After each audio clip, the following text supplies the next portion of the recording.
जब 33 करोड़ देवी देवता हमारे देश में थे उमेश जी, आप बताइए आपके किस देवी देवता ने आपके हिस्से की लड़ाई लड़ी? एक देवी देवता ऐसा बताइए जिसने आपके आरक्षण की लड़ाई लड़ी हो।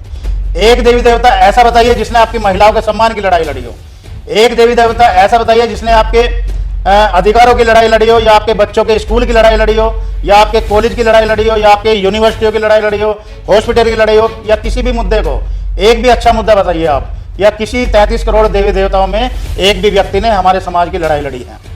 क्यों नहीं लड़ी उन लोगों ने लड़ाई? हमारे शंभुक ऋषि को किसने मारा, ये याद करिए आप लोग। हमारे शंभुक ऋषि को किसने मारा? हमारे संत शिरोमणि रविदास जी को किसने मारा? ये मुद्दे क्या होते हैं? आज देखिए आप इतिहास तो आप जानते तो शायद कावड़ नहीं लाते। आप जाइए अभी 2 दिन के इतिहास में जाइए, जहां भी बाबा साहब की मूर्ति तोड़ी जा रही है, क्या बाबा साहब की मूर्ति रोड पर खड़ी है, वो हमारे लोगों ने सम्मान से लगाई है? क्या बाबा साहब की मूर्ति किसी को थप्पड़ मार रही है? वहां जाते हुए लोगों को क्यों तोड़ी जा रही है? क्योंकि बाबा साहब ने इस देश की महिलाओं को, पुरुषों को, युवाओं को, हर व्यक्ति को, चाहे स्वर्ण समाज का व्यक्ति हो, चाहे SC ST OBC माइनॉरिटी के लोग हो, उन सबको अधिकार देने का काम किया। लेकिन कुछ लोगों को ऐसा लग रहा है कि भाई बाबा साहब अम्बेडकर ने उनके खोपड़ी में ऐसी कील ठोक दी है, जब भी दर्द करती है उनके, जब भी बाबा साहब की मूर्ति तोड़ी जाती है। वहां जा रहे हैं, बच्चे भूखे मर रहे हैं, बच्चों की शिक्षा पर कोई ध्यान नहीं, कर्जा ले लेकर जा रहे हैं। यदि कोई समझाता है तो वह उसका बुरा बन जाता है। यानी कि संत शिरोमणि रविदास जी व कबीर साहब, पेरियार, महात्मा ज्योतिबा फूले जी, उस विचारधारा की आज जरूरत है।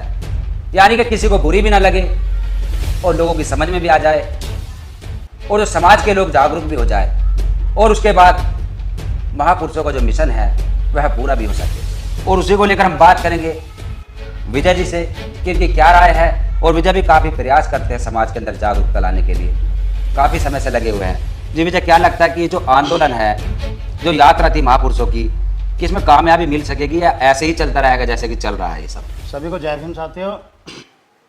बिल्कुल सही बातें हैं आपकी। मैं तो कहूँगा कि गौतम बुद्ध से लेकर और संत श्री रविदास जी महाराज जी, कबीरदास जी, पेरियार जी ने तो बहुत तगड़ा काम किया पाखंडवाद को मिटाने के लिए, और हमारे अन्य महापुरुष भी इस काम को करते रहे। लेकिन जो कावड़ लेने जा रहे हैं, ला रहे हैं, और कावड़ नहीं वैसे जागरण कराते हैं, मंदिरों में जाते हैं, नवरात्रों के व्रत रहते हैं, मतलब ये जो भी सिस्टम है हिंदुओं का, उसकी ही बात करूँगा।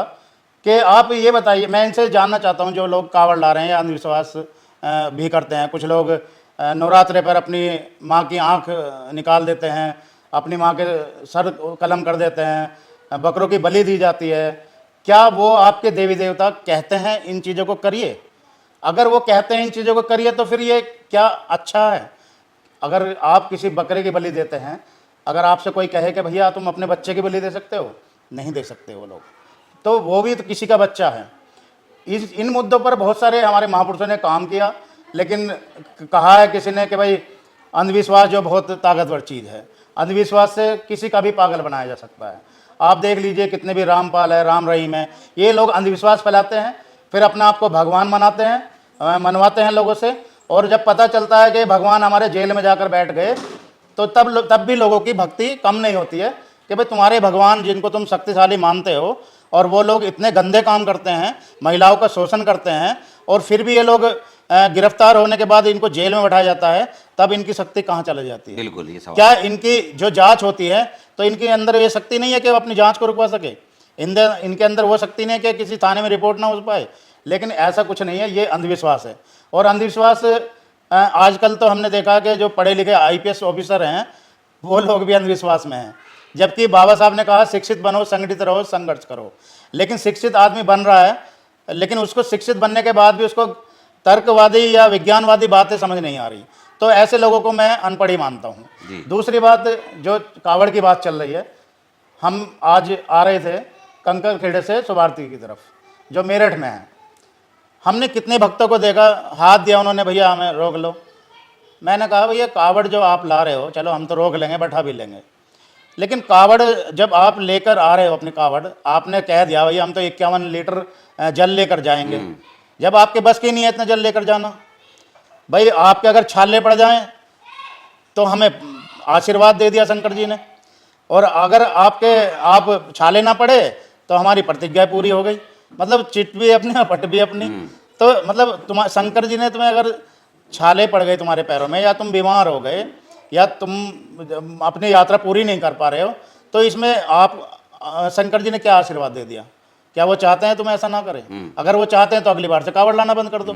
दूसरा, कुछ लोग हैं कावड़ लाते हैं, उनसे मैं पूछना चाहता हूँ, जो मेरे अपने समाज के लोग हैं, क्योंकि दूसरों की बात करेंगे तो वो शायद मेरे घर पर पथराव भी कर सकते हैं, लेकिन मैं अपने समाज के लोगों से कहना चाहता हूँ, आप देखिए, आप 2500 साल 5000 साल पीछे जाइए, मनुस्मृति के ज़माने में जाइए, मनुस्मृति छोड़िए, आप संविधान से पहले जाइए, लगभग 75 साल से पीछे, जब 33 करोड़ देवी देवता हमारे देश में थे। उमेश जी, आप बताइए, आपके किस देवी देवता ने आपके हिस्से की लड़ाई लड़ी?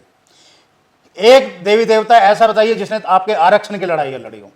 एक देवी देवता ऐसा बताइए जिसने आपकी महिलाओं के सम्मान की लड़ाई लड़ी हो।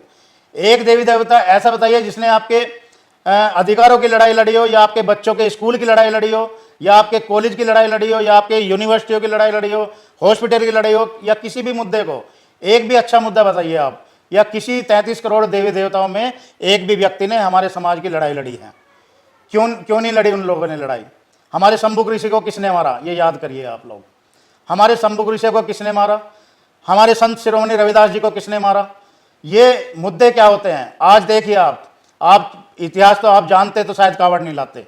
आप जाइए, अभी 2 दिन के इतिहास में जाइए, जहां भी बाबा साहब की मूर्ति तोड़ी जा रही है, क्या बाबा साहब की मूर्ति रोड पर खड़ी है, वो हमारे लोगों ने सम्मान से लगाई है? क्या बाबा साहब की मूर्ति किसी को थप्पड़ मार रही है वहां जाते हुए लोगों को? क्यों तोड़ी जा रही है?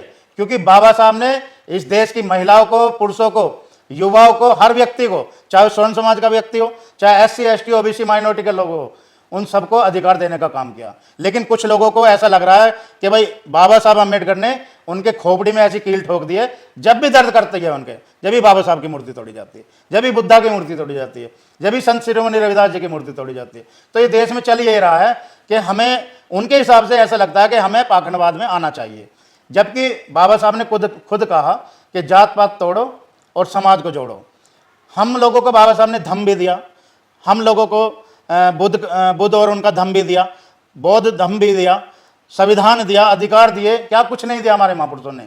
लेकिन हमारे समाज की बुद्धि में नहीं आ रहा है, जबकि समाज में हजारों करोड़ों अम्बेडकरवादी कैडर के माध्यम से अपने समाज को जोड़कर बताते हैं, SC ST OBC के लोगों को भी बताते हैं कि भैया हमारा मिशन ये नहीं है कावड़ लाना, हमारा मिशन जागरण कराना नहीं है, हमारा मिशन नवरात्रों के व्रत रखना नहीं है, हमारा मिशन वो है जो हमारे महापुरुषों ने सिखाया है। पेरियार जी ने सिखाया कि पाखंडवाद को छोड़ दो, संत शिरोमणि रविदास जी ने कहा कि यह अंधविश्वास पाखंडवाद छोड़ दो। आपके किस महापुरुष ने, किस 33 करोड़ के लोगों ने ये बताया कि आप सब खुश रहिए, आप सब खाना भी खाइए, एक साथ रहिए? लेकिन ऐसा कुछ नहीं है। यहाँ धर्म के नाम पर लोगों को मारा जा रहा है। बाबा साहब ने जिस धर्म की बात की, बाबा साहब ने खुद 14 अक्टूबर 1956 को दीक्षा भूमि में 7 लाख लोगों के साथ बौद्ध धर्म अपनाया। क्यों अपनाया? क्योंकि हिंदू धर्म से परेशान थे। सब धर्मों के लोग आए बाबा साहब के पास में, जैन धर्म के लोग आए, ईसाई के आए, क्रिश्चियन के आए, और उनको पैसों की भी बात की, हजारों करोड़ रुपए देने की भी बात की। लेकिन बाबा साहब ने कहा था मुझे पैसों की जरूरत नहीं है, जिस समाज से मैं आ रहा हूँ, जो समाज मेरे पे विश्वास करता है, मैं उसके सम्मान के लिए इस धर्म को अपनाना चाह रहा हूँ। क्योंकि ये बुद्ध का धर्म ही एक ऐसा धर्म है जहाँ जातिपात, ऊंच नीच, छुआछात और समानता का अधिकार देता हो, लेकिन इन चीज़ों को, पाखंडवाद को नहीं मानता हो। ऐसे बहुत सारे धर्म थे, सब पढ़े बाबा साहब ने। बाबा साहब ने यह भी पढ़ा कि हमारी गुलामी का कारण क्या है। बाबा साहब ने सभी धर्मों का अध्ययन भी किया, और बाबा साहब को लगा जब हिंदू हमारे पे अत्याचार कर रहे हैं उस जमाने में, तो बाबा साहब ने मनुस्मृति भी पढ़ी, रामायण भी पढ़ी, महाभारत भी पढ़ी, कुरान भी पढ़ी। लेकिन बाबा साहब ने जाना कि हमारी जो असली जड़ है, क्योंकि उस समय पर संविधान नहीं था, और संविधान से पहले एक ग्रंथ चलता था इस देश में, काला कानून था, जिसका नाम था मनुस्मृति, जिसको मनु महाराज ने लिखा था। तो बाबा साहब ने उसको भी पढ़ा, और जब बाबा साहब ने उसको पढ़ा तो बाबा साहब ने ऐलान किया कि ये मनुस्मृति, ब्राह्मणों को खुद बताया बाबा साहब ने कि ये मनुस्मृति आपके पूर्वजों ने लिखी, और इसमें हमारे लिए अधिकार नहीं है, हमारे लोगों के लिए इसमें मतलब यातनाएं लिखी हैं, मतलब उनके ऊपर अत्याचार ही करना लिखा है, इनमें कुछ नहीं है, और इसको हम 25 दिसंबर 1927 को जलाएंगे। जब ये बात पूरे देश में फैलने लगी तो गांधी एंड कंपनी के लोगों ने बाबा साहब गांधी से कहा, गांधी थे उस समय पर, कि गांधी जी, बाबा साहब हमारी मनुस्मृति जला रहे हैं, वो हमारे हिंदुओं का ग्रंथ है। तो गांधी जी ने ये ऐलान कराया कि भाई जाकर बता दो बाबा साहब अम्बेडकर से कि इस मनुस्मृति को आप ना तो किसी गली नुक्कड़ चौराहे पर नहीं जला सकते, सार्वजनिक जगह पर नहीं जला सकते, किसी मतलब पर्सनल रास्ते पे नहीं जला सकते। तो जब ये ऐलान किया तब एक मुस्लिम समाज के व्यक्ति ने बाबा साहब को एक जगह दी जिसमें मनुस्मृति को जलाया गया, और ब्राह्मणों के द्वारा बाबा साहब ने खुद मनुस्मृति को आग लगवाई। सबसे पहले बाबा साहब ने ये काम किया, क्योंकि ये इसमें मनुस्मृति में हमारे गुलामी भरा ग्रंथ मानूंगा मैं, तो इसको काला कानून मानूंगा, ये कुछ भी मानते रहें। तो ये शुरुआत बाबा साहब ने क्यों की? क्योंकि हमें उन किसी भी धर्म ग्रंथ में हमारे अधिकार नहीं थे, और जो वो ग्रंथ बताए जा रहे थे कि भगवान ने खुद लिखे, भगवान के अनुयायियों ने लिखे, तो उन्होंने हमारे लिए उसमें कोई अच्छा नियम क्यों नहीं बनाया? इस देश के अंदर महिलाओं को पूरे कपड़े पहनने का अधिकार नहीं था। अगर हमारा युवा पढ़ता था तो उसको पढ़ने का अधिकार नहीं था। अगर हमारा युवा, आज हम बैठकर बात कर रहे हैं, अगर कोई ब्राह्मण के पास बैठता था तो उसके पीछे का हिस्सा कटवा देते थे। अगर किसी से आंख उठाकर बात करते थे हमारे लोग तो उसकी आंख निकलवाते थे। अगर मंत्रों का मतलब मंत्रों को सुनते थे तो उनके कान में शीशा पिघलाकर डाल दिया जाता था। अगर मंत्रों को बोलते थे तो उनकी जीभ कटवाई जाती थी हमारे लोगों की। ये हमारे लोगों की समझ में नहीं आ रहा। ये आज भी वहीं जा रहे हैं। मुझे लगता है ये लोग सोच रहे हैं कि हमारे साथ जो 5000 साल पहले होता था ना, कि भाई हमारी जीभ काट दो, हमारे वो कर दो, ये कर दो, ये चाहते हैं शायद कि हमारे साथ यही होना सही था।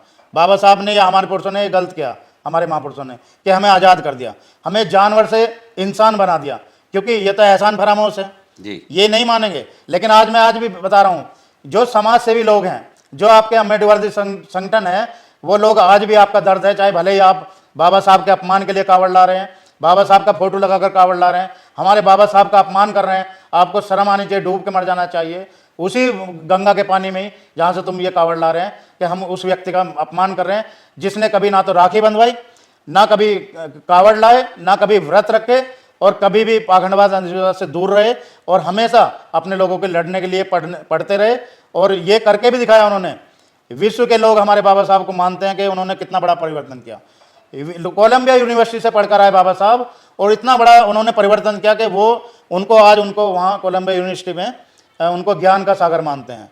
तो विजय जी, जो तुम बता रहे हो ये बातें हमारे समाज के बहुत लोग बताते रहते हैं। जगह जगह हम देखते हैं, जबकि सेमिनार होते हैं, मीटिंगें होती हैं, आयोजन होते हैं, लेकिन इसके बाद भी जो हमारा सवाल था कि जो परिवर्तन नहीं हो पा रहा, आज भी मैंने बताया कि आपको यहाँ से भी बहुत सारे युवा गए हैं, बराबर से भी, और एक कहते हैं कि डाक कांवड़ लेकर गए हैं बहुत बड़ा। उनसे मेरे सवाल थे कि क्यों लेकर जा रहे हो, आप पढ़े लिखे हो? तो वो कह रहे हैं कि हमें अंदरूनी एक अंदर से जो है अनुभूति होती है, एक आनंद आता है, और इसी वजह से हम जाते हैं और बड़ा अच्छा लगता है।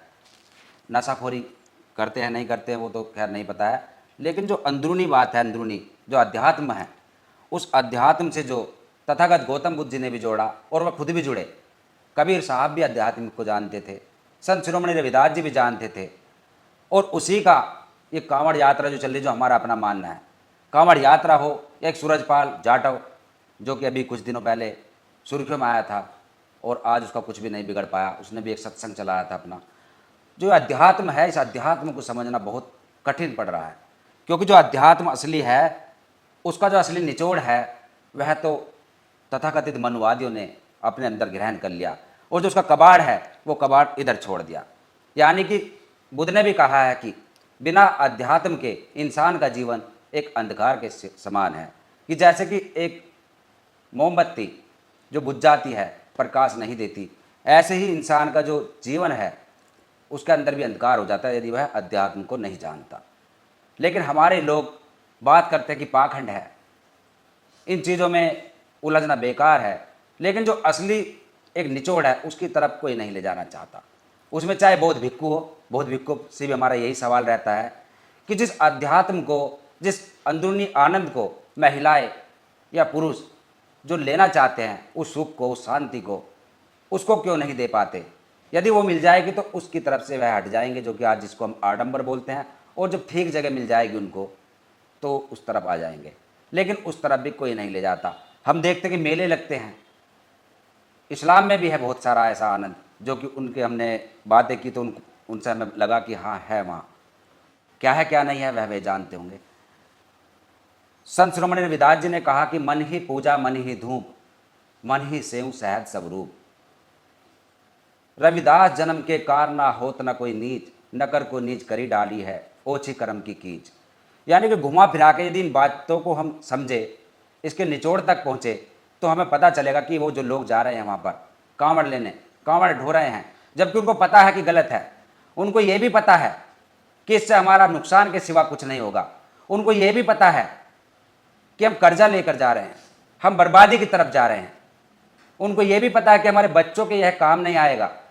हमारे घर में बच्चे हमारे भूखों हैं, लेकिन फिर भी जा रहे हैं और हम सोच रहे हैं कि वो नादान है, अनजान है, उन्हें कुछ पता नहीं। पता सब होता है, क्योंकि जिनका हमने उदाहरण दिया है पढ़े लिखे हैं, शिक्षित नहीं कह सकते लेकिन पढ़े लिखे हैं। जब उनको कोई रास्ता नहीं मिल रहा अध्यात्म का, कोई हमारे धर्मगुरु नहीं आ रहे बताने, जो कि सुबह के समय एक वंदना होती है बुद्धम शरणम गच्छामि, उससे नहीं जोड़ रहा कोई, तो कहीं ना कहीं तो जाएगा इंसान। और वहाँ उनको क्या सुख की अनुभूति होती है, क्या आनंद होता है, इस बात को समझना बहुत जरूरी है। कबीर साहब ने कहा, बिना जतन मिल ना सके वो प्यारा महबूब, बिना गुरु कृपा के वो मार्ग बहुत है दूर। क्या इसको भी हम पाखंड से जोड़ दें कि कबीर ने ऐसा क्यों कहा कि मुझको कहाँ ढूंढे बंदे मैं तो तेरे पास में, ना तीरथ में ना मूरत में ना एकांत निवास में, और ना मंदिर में ना मस्जिद में ना काशी कैलाश में, ना मैं जप में ना मैं तप में, ना ही व्रत उपास में, ना मैं क्रियाक्रम में रहता, ना ही योग संन्यास में, ना ही प्राण में ना ही कुंड में, ना ही ब्रह्मांड आकाश में। खोजी हुई तुरंत मिल जाऊं पल भर की तलाश में, कहे कबीर सुनो भाई साधु मैं तो हूं विश्वास में। कबीर साहब ने जी बात समझाई, और उसके बाद बहुत सारी ऐसी तमाम महापुरुषों ने बातें समझाई। यदि इनको गहराई से हम समझेंगे तो ही हम पाखंड का विरोध कर सकेंगे, वरना जिनका हम विरोध करते, जिनको हम कहते हैं कि पाखंड है, वही लोग हमारे दुश्मन बन जाते हैं, वही हमसे किनारा कर लेते ही हमने देखा। और विजय जी, जो हमने ये बातें अभी एग्जाम्पल रखा कि हमारे यहाँ के लोग गए, हमको समझाते समझाते परेशान हो गए, क्यों नहीं जाएंगे वो बताओ।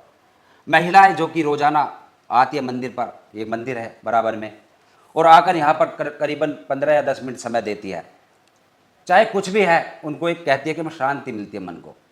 क्योंकि ध्यान, ध्यान एक ध्यान जो शब्द है, इस ध्यान को केंद्रित करना, इस ध्यान से जुड़ना, यही तमाम धर्मों का एक निचोड़ है, जो कि ईसाइयों में यानी क्रिश्चियन में भी उस ध्यान से जोड़ा गया, गॉड का हवाला देकर। इस्लाम में भी जोड़ा गया, अल्लाह का हवाला देकर। वो नमाज जो पढ़ते हैं वो ध्यान होता है। कुछ फल के लिए वह ध्यान लगा लेते हैं और उसमें उनको एक अनुभूति अंदर से जो होती होगी वो समझनी बहुत जरूरी है। और यदि हिंदुओं की हम बात करें, एक आसन लगाकर बैठ जाते हैं, उसमें बहुत सारे इनके क्रिया होती है, आसन लगाकर बैठना, माथा नीचे टेकना, यानी कि 2 घड़ी जिस इंसान ने ध्यान लगा लिया किसी का भी नाम लेकर, ये जो आडंबर है, यदि हम यहाँ पर बात करें, कड़वी बात होगी, यह आडंबर भी तथागत गौतम बुद्ध से ही पैदा हुआ। क्योंकि बुद्ध ने जिस चीज़ की आलोचना की, जिस चीज़ का विरोध किया, वो है चीज़ उतनी ही पनपी। बुद्ध ने मूर्ति पूजन का विरोध किया था, बुद्ध ने ईश्वर को नकारा था, लेकिन सबसे ज़्यादा इस संसार के अंदर यदि किसी की मूर्तियाँ है तो वह तथागत गौतम बुद्ध की ही है।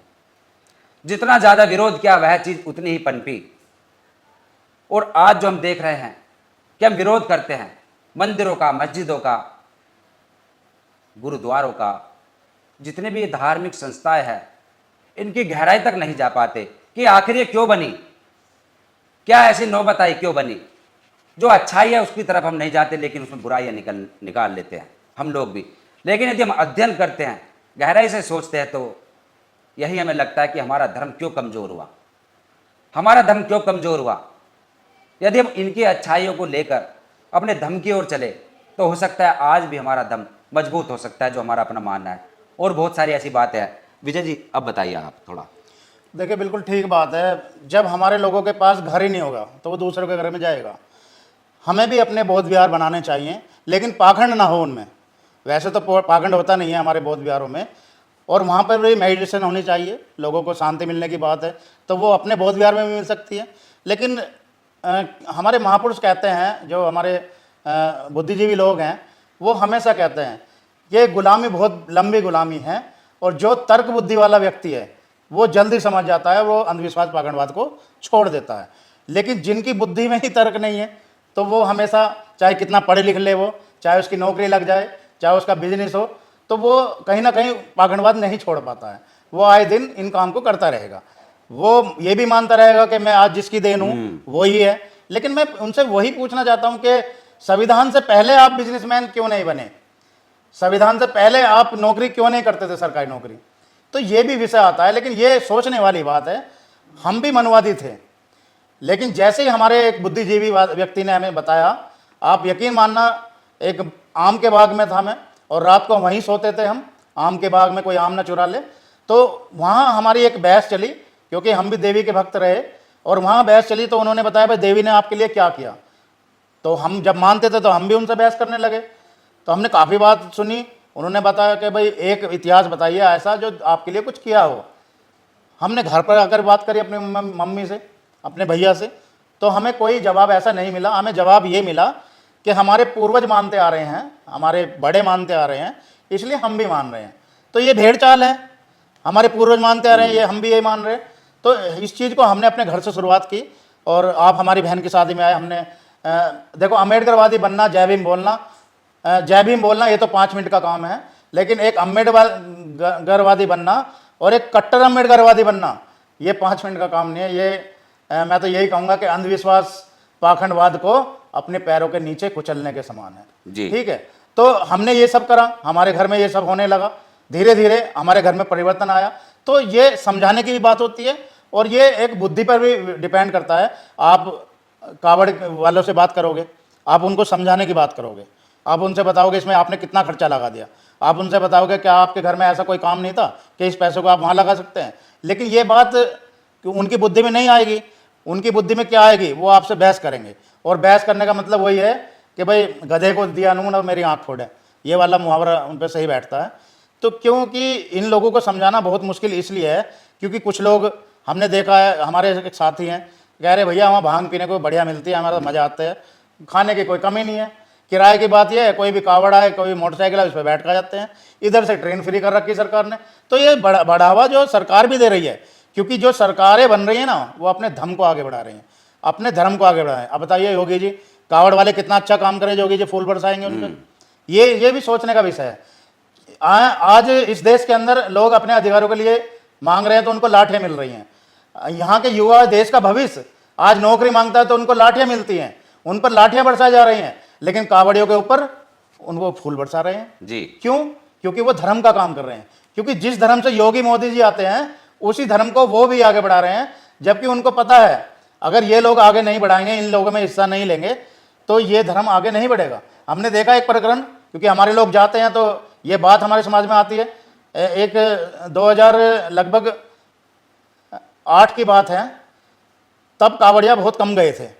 जब इनको लगा कि कावड़िया तो वहाँ पहुँचे ही नहीं और ये तो धर्म का नुकसान हो रहा है, तो कुछ हिंदूवादी लोगों ने हमारे गली मोहल्लों में आकर, जहाँ मैं रह रहा था गाजियाबाद में, तो वहाँ आकर ये घोषणा करी कि भाई यहाँ से जो भी लोग जाएंगे उनके मोटरसाइकिल में तेल हम गिरवाएंगे। क्योंकि उन्होंने क्यों अपना पैसों का नुकसान किया? क्योंकि उनको पता है हमारे पास में पैसा है तो हम इसको अपने धर्म को आगे बढ़ाएंगे। और हमारे लोगों को पैसा दिया तेल गिरवाने का, और वहाँ पे वो लोग गए, क्योंकि उनको कहीं ना कहीं लगता है कि हमारा धर्म कमज़ोर हो रहा है। हर चुनाव में देख लीजिए, अब हमने जब अपना धर्म चेंज किया तो हमने यही चीज़ देखी। कहीं हर चुनाव में आते हैं कि भाई हिंदू धर्म कमज़ोर है, हिंदू धर्म खतरे में, खतरे में। हमने वो धर्म ही छोड़ दिया। जिस धर्म में खतरा है तो उसके खतरे में रहने की जरूरत क्या है? हमने कभी भी बुद्ध धर्म को मानने वालों के लिए कभी नहीं सुना कि हमारा बौद्ध धर्म खतरे में है, जबकि हमारे बौद्धों के सिर काटे गए। हमें एक एक बात याद है बौद्ध धर्म की। लेकिन हमारे जो बौद्ध बनते हैं इनको भी ये देखना पड़ेगा कि वो अपने धर्म को बढ़ाने के लिए क्या कुछ नहीं कर रहे हैं। लेकिन हमारे लोग, ये बौद्ध जो भिक्षु हैं, अगर ये घर घर निकलें, मैंने वो बताया था कि बौद्ध भिक्षु जिस तरह से बुद्ध भगवान निकले थे, अगर बौद्ध भिक्षु हमारे पूरे देश के अंदर निकले और गांव-गांव, घर-घर जाएं, तो हमारे धर्म को भी आगे बढ़ाने से कोई रोक नहीं सकता है। तो ये हम सबको देखना पड़ेगा और इन लोगों को ये समझाना भी पड़ेगा। ऐसा नहीं है समझते नहीं है। एक जमाना था कि बाबा साहब के जमाने में 7 लाख लोगों ने बौद्ध धर्म लिया, लेकिन आज जगह जगह बौद्ध धर्म लेते हैं। आपके मेरठ में बौद्ध धर्म का इतना बड़ा विचार सम्मेलन हुआ, उसमें भी काफी लोगों ने बौद्ध धर्म लिया। शादियों में बौद्ध धर्म ले रहे हैं, अपनी शादियों को बौद्ध धर्म के रीति रिवाज से कर रहे हैं। तो आज कितना कुछ बदल रहा है, लेकिन उनकी बुद्धि में पहले आ गया, या तो वो बुद्धि तर्क वाले लोग हैं, बुद्धि तेज वाले हैं, लेकिन जिनकी बुद्धि में नहीं आ रहा तो क्या कर सकते, वो आपसे लड़ सकते हैं। जी, काफ़ी लंबा टॉपिक हो जाता है जब बैठते हैं, काफ़ी देर बात हो गई और इसी को लेकर हम बताया आपको कि राजस्थान के अंदर एक ज़िला है चूरू, यदि नेट पर सर्च करोगे तो बहुत सारी खबरें मिलेगी उसकी। चूरू के अंदर एक गांव ऐसा है ठाणे नाम से, ठाणा, जहां पर एक भी मंदिर नहीं है, कोई मस्जिद नहीं है, ना ही वहाँ कर्मकांड होते हैं। और वहाँ से करीबन दर्जनों लोग IPS हैं, अधिकारी यहाँ, और दूसरा बिजनेस में भी हैं वहाँ से, और काफ़ी अच्छी पोस्टों पर है। यानी कि यह है कि वहाँ के लोग व्यस्त रहते हैं, खेती बाड़ी करते हैं, तो उनके पास समय ही नहीं कर्मकांडों में पढ़ने का। कोई ज़रूरी नहीं कि कर्मकांड से आगे बढ़ा जाएगा, उसके अलावा भी बढ़ा जा सकता है। और रही बात भोले बाबा की, शिव शंकर की, यदि हम बात करें, क्योंकि हम डॉक्टर अम्बेडकर के अनुयायी है, अम्बेडकरवादी है, तो हम इनमें नहीं पढ़ना चाहते। भोले बाबा जो कि एक शूद्र थे, यदि हम इनकी एक पड़ताल करें तो बहुत सारे इनके जो तथाकथित भगवान हैं वह हमारे ही लोग हैं। उनको पूज भी यही रहे, खा रहे भी उनके नाम का यही है, और हम लोगों का उस षड्यंत्र में शामिल करके अपने धर्म को बढ़ा रहे हैं। लेकिन हम वहाँ नहीं पहुँचना चाहेंगे, क्योंकि वह बाबा साहब अम्बेडकर जी के विचारों के विपरीत होगा। उन्होंने कुछ किया ही नहीं समाज के लिए, जी, क्यों जाएंगे उनके? बिल्कुल बिल्कुल। लेकिन ध्यान जो शब्द है, ध्यान को सभी ने कहा, बाबा साहब अम्बेडकर ने भी ध्यान लगाया था काफ़ी। डॉक्टर बाबा साहब अम्बेडकर जी कबीरपंथी थे, बचपन से ही वह कबीर को जानते थे, क्योंकि कबीर उनके परिवार में पंथ ले रखा था, और उनको पता था कि पढ़ाई के साथ साथ कोई भी कार्य करो तो ध्यान से करो, उसको बोलते हैं ध्यान। और इसलिए डॉक्टर बाबा साहब अम्बेडकर जी ने कबीर को पढ़ने के बाद काबिलियत हासिल की, बौद्ध धर्म को बढ़ाया, कबीर से शुरू करते हुए बौद्ध धर्म पर ले जाकर छोड़ा। बहुत सारी बातें हैं, इस पर आपका क्या कहना है कमेंट्स में लिखिए, और देखते रहिए BH न्यूज़ नेटवर्क। धन्यवाद। जय भीम।